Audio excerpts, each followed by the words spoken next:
જી જય હનુમાન। અહીંયા અલગ અલગ દેવી દેવતાઓના મંદિર આવેલા છે। શ્રી રાધા કૃષ્ણ, શ્રી લક્ષ્મીજી,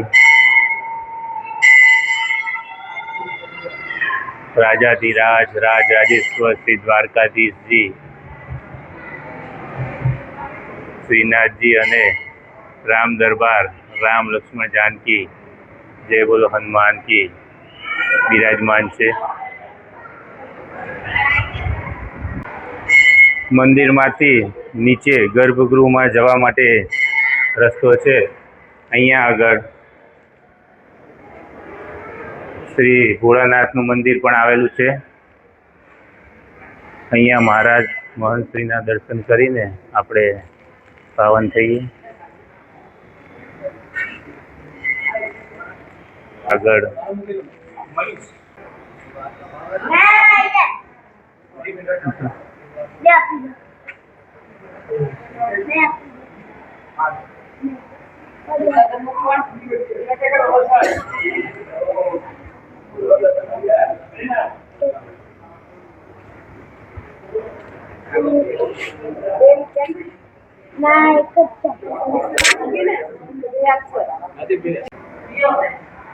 જગન્નાથ મંદિરના મહંત શ્રી દિલીપદાસજી મહારાજ અને આ મહામંડલેશ્વર મહંતની છબી આપ જોઈ રહ્યા છો।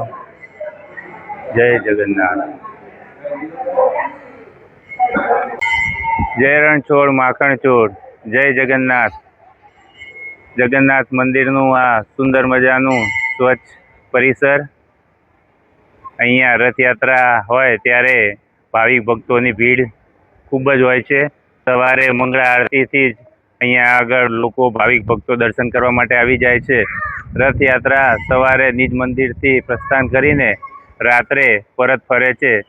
રથયાત્રા જગન્નાથજીના મામાના ત્યાં સરસપુર રોકાય છે। અહીંયા મંદિરના પ્રવેશ દ્વારથી જમણી બાજુ બૂટ ચપ્પલનું સ્ટેન્ડ પણ છે, જ્યાં તમે પોતાના ચપ્પલ મૂકીને મંદિરમાં દર્શન કરવા માટે જઈ શકો છો।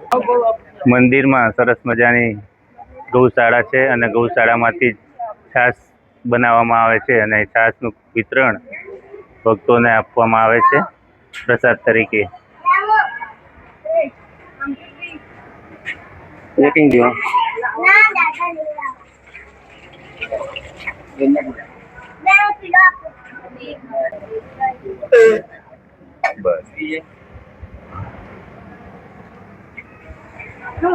છાશનો પ્રસાદ।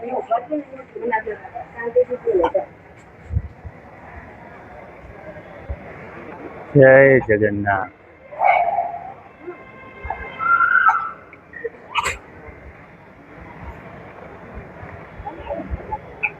ખૂબ જ શરીરને ઠંડક મળે એવી છાશ ઉનાળામાં અહીંયા લોકોને છાશના પ્રસાદ આપવામાં આવે છે।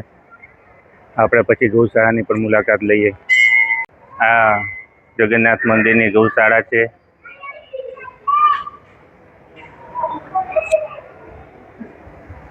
આ ગૌ માતાનો જ છાશનો પ્રસાદ અહીંયા આગળ મંદિરમાં આપવામાં આવે છે। મંદિરના સામેની દિશામાં હાથી પણ હોય છે, એના માટે ચારો ત્યાં જ મળે છે। આપણે હાથીને ખવડાવીએ।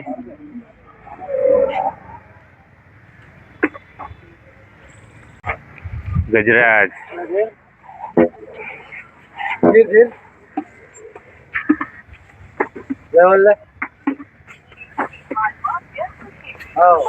જય જગન્નાથ।